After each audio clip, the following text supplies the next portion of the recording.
Bismillahirrahmanirrahim. Assalamu alaikum students. Today we will start chapter number 3, periodic table and periodicity of properties.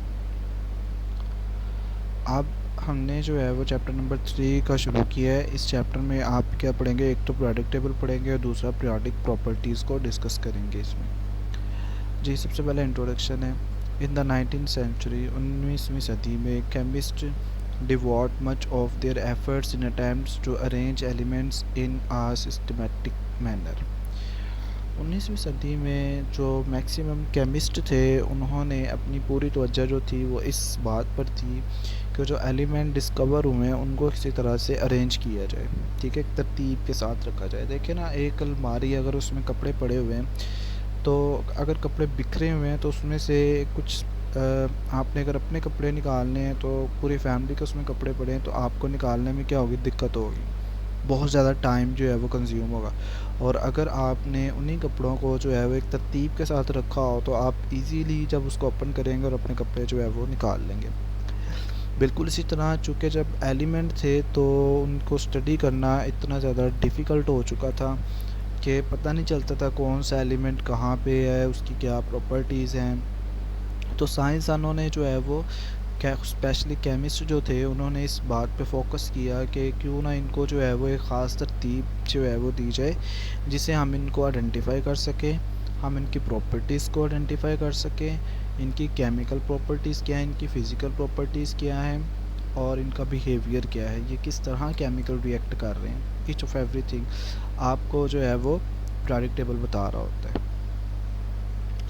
These efforts resulted in discovery of periodic law, और इनकी effort से जो है वो periodic law discover हुआ।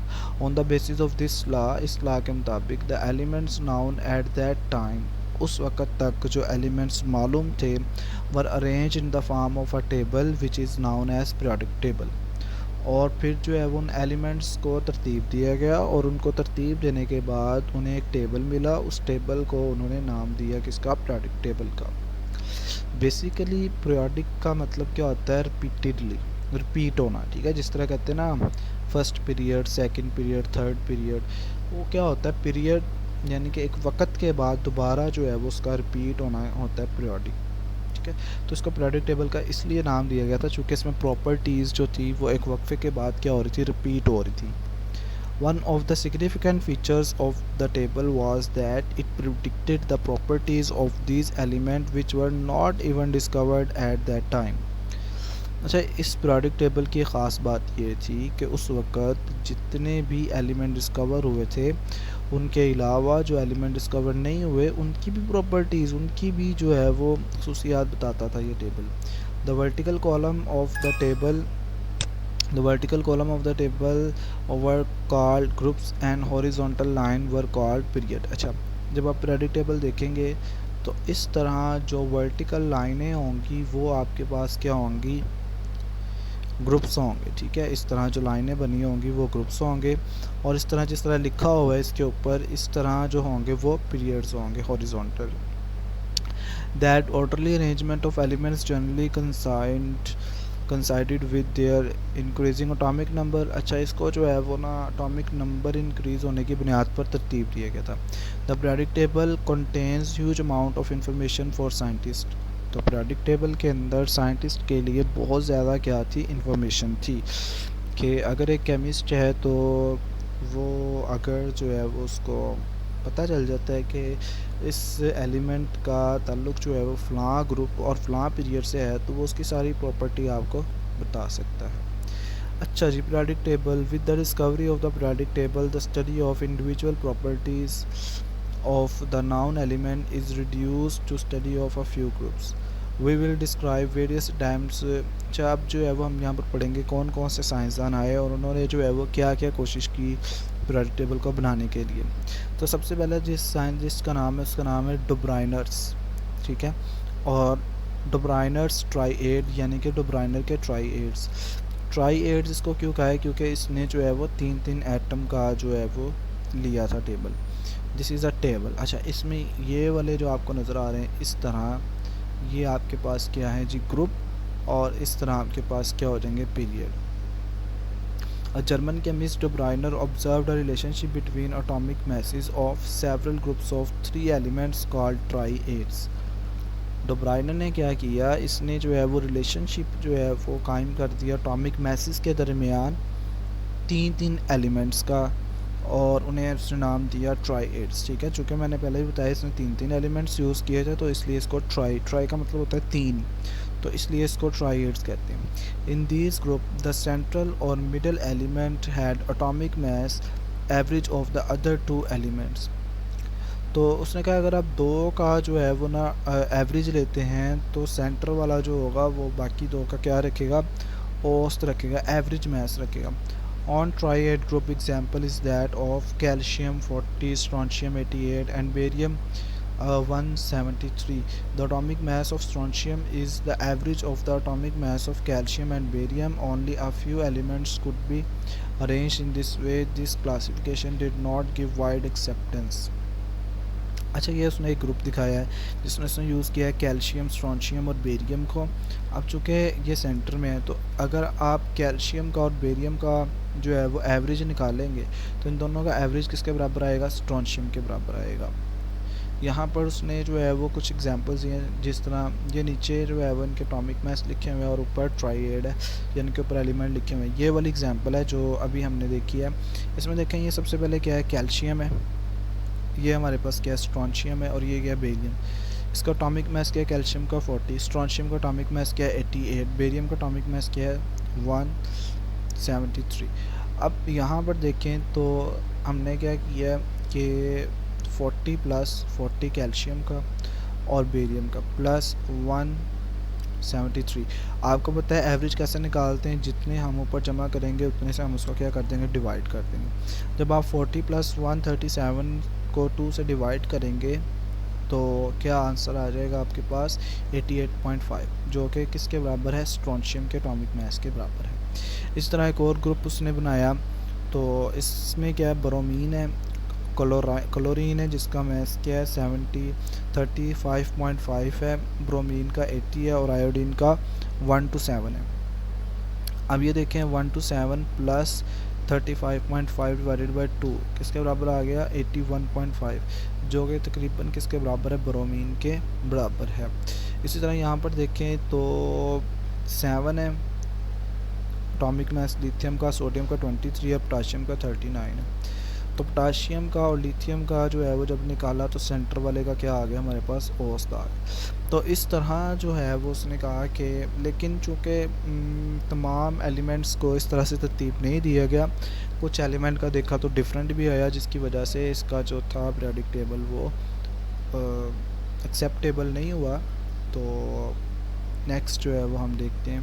Next आ गया जी Newlands Octave. Newlands जो था वो एक म्यूज़िशियन भी था, तो इसने जो है वो अपने एक्सपेरिमेंट को, अपने हासिल होने वाले तजुर्बात को जो है वो ना उसने अपने सुरों से जो है वो तशबीह दी थी या उसको कंपेयर किया था।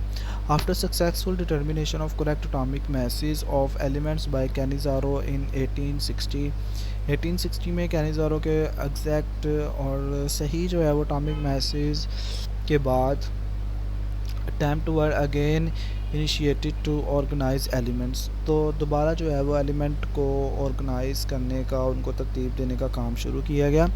इन 1864 में British chemist Newlands put forward his observation in the form of law of octaves.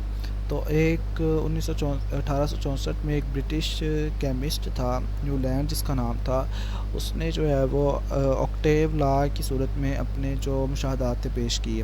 He noted that there was a repetition in chemical properties of every 8 element if they were arranged by their increasing atomic masses. कहता है कि इनकी properties जो होती हैं वो हर 8वें element पे क्या होती हैं, रिपीट होती हैं, अगर जो है वो एटॉमिक मास के लिहाज से इनको तरतीब दिया जाए। He compared it with musical notes, उसने जो है वो इन्हें म्यूज़िकल नोट्स से क्या किया, कंपेयर किया। His work could not get much recognition as no space was left for undiscovered element.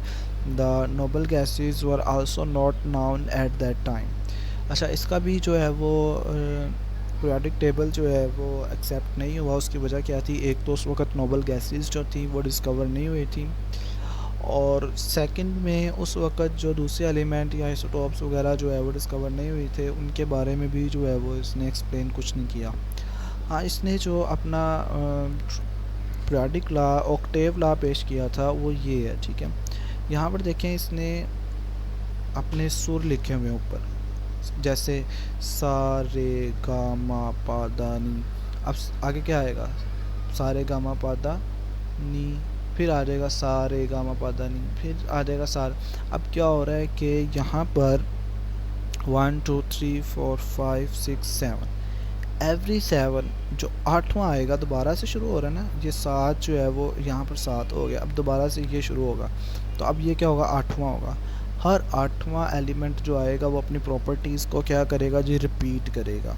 मिसाल के तौर पे यहाँ पे आ जाए तो ये देखें 1 2 3 4 5 6 7, ये आ गया 7। अब यहाँ से यहाँ पे जब आएंगे तो यहाँ पर जो एलिमेंट होगा वो अपनी प्रॉपर्टीज़ क्या करेगा? रिपीट करेगा, इसकी प्रॉपर्टीज़ से मिलती जुलती होंगी। फिर ये चलेगा इस तरह, और फिर जब यहाँ पे आएगा तो इसकी प्रॉपर्टी इन दोनों के साथ क्या होगी? सेम होगी। तो इस तरह जो है वो चलता रहता है सिस्टम। लेकिन वजह मैंने बता दी कि इसका जो न्यूलैंड्स का ऑक्टेव था, ऑक्टेव का मतलब ये 8 होता है, ठीक है। तो हर 8वां जो है वो अपनी प्रॉपर्टीज़ को क्या करता है? रिपीट करता है। नेक्स्ट है मेंडलीव्स पीरियोडिक टेबल। मेंडलीव का periodic table. Russian chemist Mendeleev arranged the known elements only 63 in order of increasing atomic masses. अब एक रशियन केमिस्ट मेंडलीव था जिसने जो है वो एलिमेंट को एटॉमिक मैसेज की बुनियाद पर तरतीब दिया। In horizontal rows called periods, इस तरह की जो रोज थी उन्हें उसने पीरियड का नाम दिया। So that element with similar properties were in the same vertical column, और जो एक जैसी खसूसियात वाले एलिमेंट थे वो एक ही कॉलम में आ गए, बिल्कुल उसी तरह जैसे कि है। इसने इस तरह जो है वो खाने बनाए थे, तो ये उसने इस तरह जो है वो इनको क्या नाम दिया था? पीरियड का। और इस तरह जो बने हुए ये क्या होंगे? ग्रुप होंगे। तो बिल्कुल सेम जिस तरह यहाँ पर एक ग्रुप में एक जैसी प्रॉपर्टीज़ वाले एलिमेंट हैं, एक जैसी प्रॉपर्टीज़ वाले एलिमेंट हैं, बिल्कुल इस तरह इसने भी कहा कि एक जैसी प्रॉपर्टीज़ वाले एलिमेंट जो होंगे वो एक ही कॉलम में आ जाएंगे। This arrangement of element was called periodic table, और इस अरेंजमेंट को उसने पीरियोडिक टेबल का नाम दिया।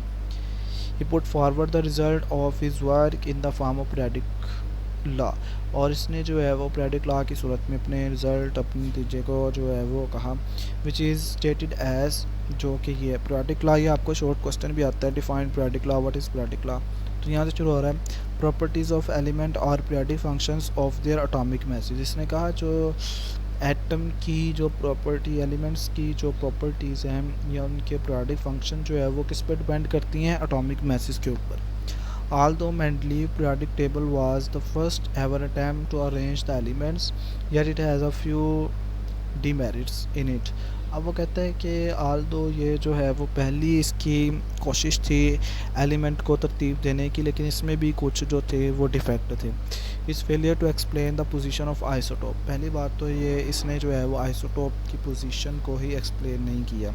And wrong order of atomic masses of some element suggested that atomic masses of all element can not serve as the basis of the arrangement of elements. तो चूँकि element के जो atomic message हैं वो regular change नहीं होते, जिसकी वजह से इसका जो पीरियोडिक टेबल था वो फेलियर हुआ या उसको जो है वो एक्सेप्ट नहीं किया गया। अल्लाह हाफिज़ स्टूडेंट, थैंक यू।